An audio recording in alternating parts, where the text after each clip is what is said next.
You ever feel like you're paying too much for a game? Subscription prices for games keep rising, game prices keep rising, but is quality rising to match it? I love Skyrim, but do I really need to buy it 8 times before we get Elder Scrolls 6? I had a lot of fun with Pokemon Legends ZA, but for full price, should I have expected more than flat textures, janky platforming, and a small, mostly empty city from the biggest media franchise ever? Are my expectations too high?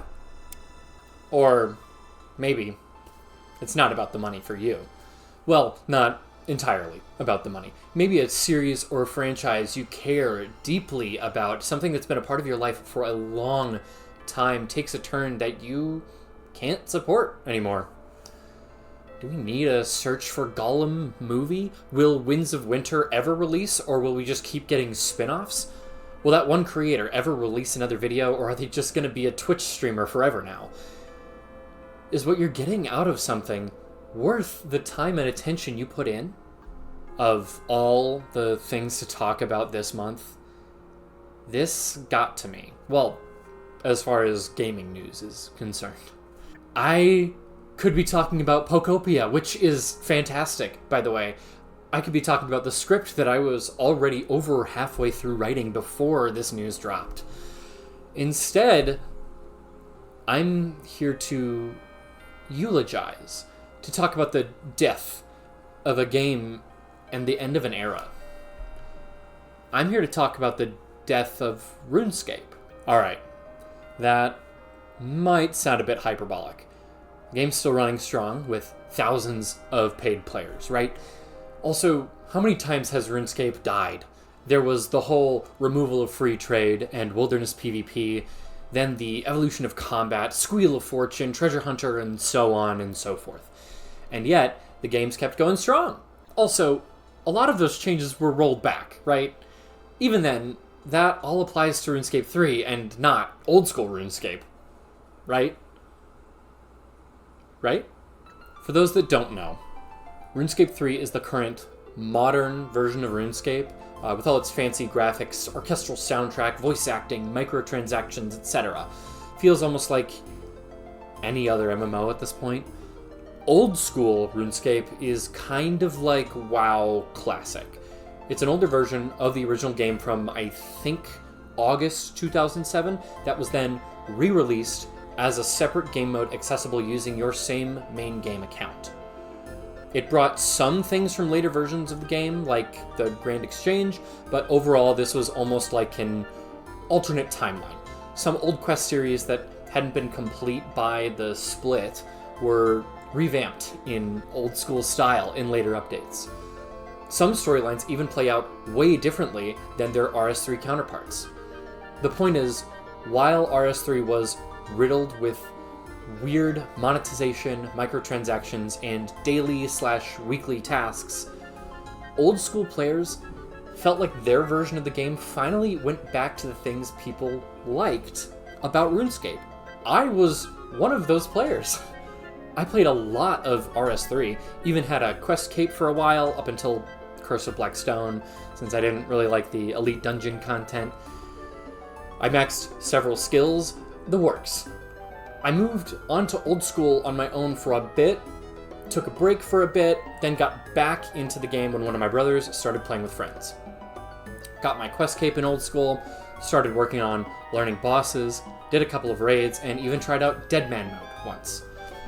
I'm no high score leaderboard player, but I've definitely been a part of the community for most of my life. For a while, old school was the version of RuneScape to play. Not only was it the most nostalgic for returning players, but it's also the least overwhelming for new players while still getting regular updates and content releases. RS3 was okay, but all the microtransactions and cosmetics and pets and whatever definitely made playing less appealing than the otherwise simple OSRS. With OSRS, you just pay for membership and or pay for bonds, which could then be exchanged for in-game gold, or membership days. You could even earn enough gold to buy bonds in-game then use those to pay for your membership, avoiding using real money altogether. Yeah, RS3 had the system too, but gold inflation made it a lot harder to keep your membership going. OSRS's economy was starting brand new, and bonds were much more affordable. Of course, gold inflation would change this too eventually, but there was a brief time where playing the game could actually help you earn your own membership without treating it like a part-time job. On top of all of this, YouTube content creators started making incredible content around the game. Things like Soup's Gillinor Games, Settled's Swampletics, and honestly, most things Jimmy puts out fueled this community, creating different challenges and approaches that made this old game feel new. The Iron Man game mode came out of content like this, where players are restricted from trading with other players or sharing drops, and instead have to work for everything themselves. It even spawned a community of unique Iron Men, people who limit themselves from large chunks of the game just for a personal challenge. I remember seeing one player in the Varrock Museum cleaning relics for the rare XP lamp drop so they could get from level 1 Slayer to level 99 Slayer as their only skill. Do you know how many lamps that takes? Do you know how often those lamps drop? So, okay, those lamps drop in like 1 in like 97.5 or like 2 in 200 something. But it would take you for 13 million XP, roughly, at 500 XP per lamp, over 26,000 lamps. Also, those lamps only work on skill level 10 or higher, so they had to rely on random event like genie lamps for those first 10 levels. Also, museum relic cleaning and Slayer are both members-only activities. So this person was paying to do that because the challenge was fun. It was worth it to them. This was, in my opinion, the best time to be playing the game. There would often be community posts saying things like, RS3's microtransactions fund OSRS for the rest of us, or showing the differences between content updates for RS3 versus OSRS. RS3 got divination, archaeology, invention, and necromancy, two really slow, grindy skills, an elite skill that required really high levels and several other skills just to use, and a combat style that, on release, immediately outclassed every other combat style. Old School, however, got Korend and Varlamore, a huge continent with quests and skilling activities, and sailing. Once a joke skill, now turned into a real skill that looks like a lot of fun. Then, to top it all off, we get the announcement from Jagex about the start of the Integrity era for RS3 in January of this year, a content roadmap highlighting quality of life changes, updates, and most importantly, steps towards removing a lot of the microtransactions flooding the game. They even removed Treasure Hunter, a daily loot box system that you could spend real money on to buy more pulls. So, Old School's been getting great content, and now they're trying to fix major issues with RuneScape 3. Yippee! So, what happened? I'll stop beating around the bush. This video is about the recent price hike. Of course it's about the price hike. It's not just about that, but the news from Jagex about increasing membership costs is definitely the catalyst for this. Very recently, Jagex announced that membership prices are increasing to $15 a month USD. They also removed the 3 and 6 month membership plans and said that only current members on monthly plans will have their old membership cost grandfathered in, assuming they never canceled their subscription. Anyone who, like me, used 12-month plans to save money when they'd renew memberships are screwed. I'd usually wait for sales, too, where you could buy a year membership at a discount because the monthly price had already been getting a bit high in recent years. When we were kids, my brother and I used to bike down to the convenience store to buy membership cards for $5 or $6 a month. Now it's nearly triple that cost. Even accounting for inflation, it's a huge increase. RuneScape used to be the affordable MMO. Games like World of Warcraft were way too expensive for us, but once in a while, we'd treat ourselves to a month or two of membership for one of our favorite games. Even in recent years, I've felt it was just a bit too expensive But I still played because I had friends and family who were playing too, and who had been playing as long as I had. Since 2022, membership prices have been increasing every 2 years. And while at that time it was worth it for me to pay a bit more to share this game with people that I've played with all my life, I can't really justify it anymore. I've been priced out. I can't afford to play this game anymore. Now, I said this isn't just about the recent price hike. So, what else? Well, last January, Jagex got a lot of negative attention for a membership survey where they tried to see how much players were willing to pay for memberships, and where they shared some ideas for membership tiers. Unfortunately, every proposed tier was either taking away features, like having some members only be able to play on the mobile app, more expensive, or both. The community at the time responded in outrage. I mean, $32 a month for a 2-character membership? Who would pay that much, right? That's like $16 per character per month. Who in their right mind would pay $15 a month for $16 a month for one RuneScape character? People canceled subscriptions. Popular content creators considered leaving the game entirely. It was chaos. I had taken a break from RuneScape right before all this blew up, and this survey news made that break longer. But then they backtracked, so everything's fine. Hey, they're also going to add sailing, didn't you hear? And RS3 is getting a full year roadmap focused on integrity. They're going to fix all the monetization problems with these games, right? Hey guys, Deadman mode is back too, and we're doing Raids 4. Eat your slop, piggies! So, why?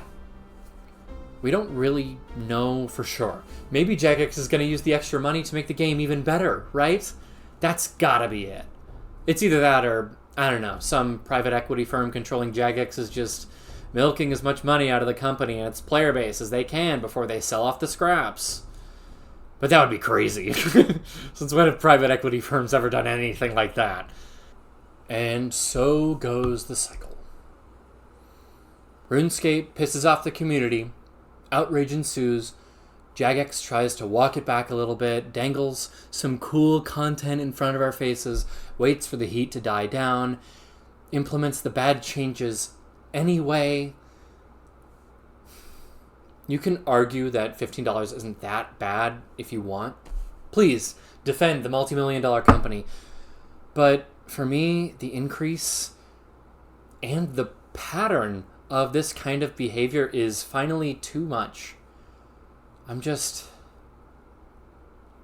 tired. They say a RuneScape player never quits. Only takes breaks, but I don't know. With every other big controversy in the game, the players responded with fire. But this time feels different. Seeing people talk about it online, they're not really angry.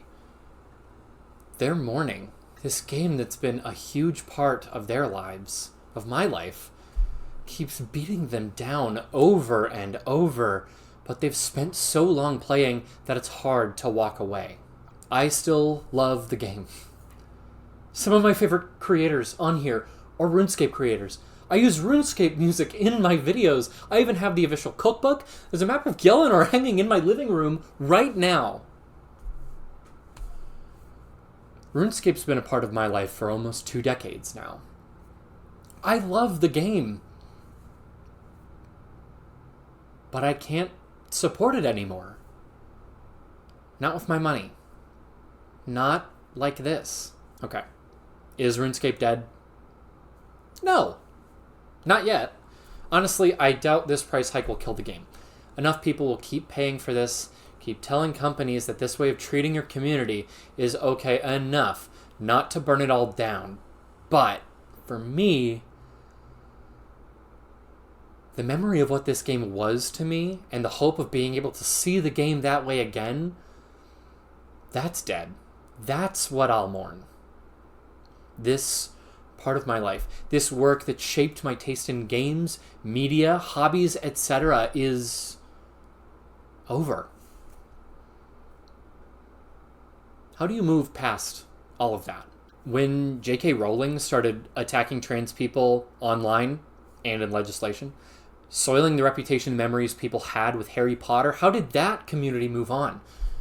Well, a lot of people didn't.